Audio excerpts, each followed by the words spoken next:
Do not have a carve-out for rape and incest is also something that seems very backward-looking in terms of the cultural mores that we have today. Why do you not see rape and incest as areas for potential carve-outs, even if you are pro-life? First, I think both of those instances are horrifying. And fortunately, they're extremely rare. It happens. And anytime it happens, it's horrifying. It's a tragedy. But I personally and honestly and deeply believe that all human life is worthy of protection, irrespective of the circumstances in which that human life was created. I personally believe that you do not correct one tragedy with a second tragedy. That's how I personally feel very strongly about it. I believe all human life, irrespective of the circumstances in which it came into being, is worthy of the protection of our laws. And I recognize this is a tough question. It's a very difficult question, and I understand that. Believe me, I do.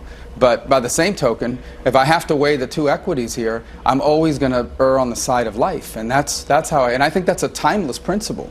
Certainly, our economy has evolved, but when it comes to issues like the value of every human life, I think that's a timeless principle that was true before, is true now, will be true in the future. It's interesting that you draw distinctions about the old and the new in certain regards, but in this one you say it's timeless because, as you know, cultural mores in this country, certainly the opinions of women, are not in step with what you're saying right now. You're comfortable with that? But the value of life is timeless. No. The value of life is timeless. The idea that a human life is worthy of the protection of our laws is not something that over time anybody should evolve on. I mean, you can change your economic policies, but the idea you're deciding you can accept changes. The idea that human life is worthy of protection. I know, is but you're deciding when it is human life. The world changes.